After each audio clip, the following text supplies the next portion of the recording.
గ్రామాల్లో కూడా అంటే ఒక రకమైన అహంకారపు 5 సంవత్సరాల పాలన చేశారు.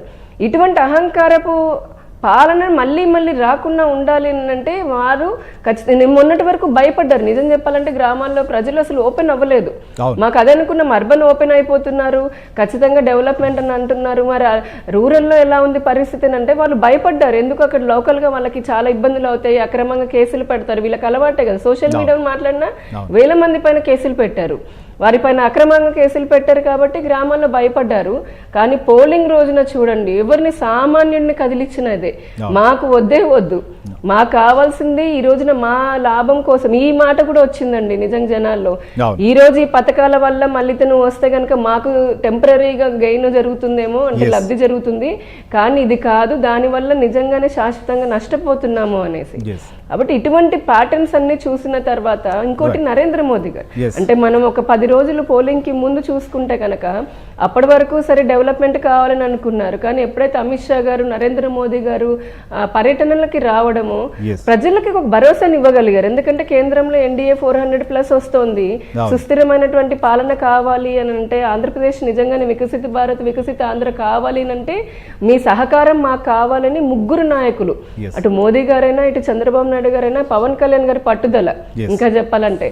సో వీరందరి ఈ 3 నాయకులు బలంగా నిలబడి ఈ రాష్ట్రాన్ని బాగు చేయాలంటే మీ సపోర్ట్ కావాల్సిందని అడగడంతో ఆ ప్రజలకి కూడా వాళ్ళు సరైన నిర్ణయం తీసుకున్నారు. ఖచ్చితంగా చెంపపెట్టు లాంటి రిజల్ట్ రాబోతోంది. వీళ్ళందరూ తర్వాత ఎక్కడ పారిపోతారు అసలు ఇప్పటికీ రాష్ట్రంలో ఉన్నారో కూడా తెలియట్లేదు.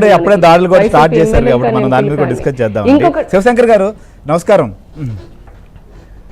ఇంకొకటి శ్రీహరి గారు ఇంకొకటి చెప్పాలండి, ఎంత మహిళల గురించి చెప్పాలంటే కేవలము దాడులే కాకుండా లైంగిక వేధింపులు అండి. నిన్న చూస్తే సోషల్ మీడియాలో ఒకటి అయిందంటే వీళ్ళ ప్రవర్తన వల్ల సామాన్య మహిళలు కూడా ఎంత ఇబ్బంది పడ్డారనడానికి.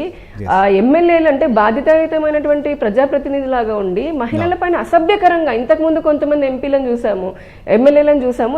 నిన్న కోడుమూరు వైఎస్ఆర్సీపీ ఎమ్మెల్యే ఎంత దారుణంగా ఒక అమ్మాయిని అసభ్యకరంగా ఇబ్బంది పెట్టాలని చెప్పని చూశాడండి. ఇవన్నీ 5 సంవత్సరాల నుంచి ఇటువంటివన్నీ చూసే కదా ఏ విధంగా మహిళల పైన కూడా ట్రోలింగ్లు జరుగుతున్నాయి, అరాచకంగా బూతులతో ఏ విధంగా అసలు సగటు మహిళ యొక్క వ్యక్తిత్వ హననానికి దిగుతున్నారు అని చెప్పని అలా అనుకుని కూడా మహిళా వ్యతిరేకులు వీళ్ళంతా, మహిళా వ్యతిరేక అనే పదం కూడా వాడకూడదేమో అసలు. మహిళలంటే ఏ మాత్రము రెస్పెక్ట్ లేకుండా చాలా మీరు అన్నట్లు మేడం, చాలా కారణాలు మనకు ప్రజాస్వామ్యం గతంలో మనం చూసాం. మన రాష్ట్రంలోనే చాలా నిరసనలు, పెద్ద నిరసనలు చూసాము, చాలా ఆందోళనలు జరిగాయి, వాటిలో రకరకాల పరిస్థితులు కూడా ఎదుర్కొన్నటువంటి పరిణామాలు చూసాం. కానీ అలాంటివి ఉద్యోగులు కూడా పెద్ద సంఖ్యలో వచ్చి ఆందోళన చేయలేనటువంటి పరిస్థితులు కూడా మనం చూసాం. సో అవన్నిటికీ పోలింగ్ రోజున సమాధానం చెప్పారేమో బహుశా. శివశంకర్ గారు నమస్కారం.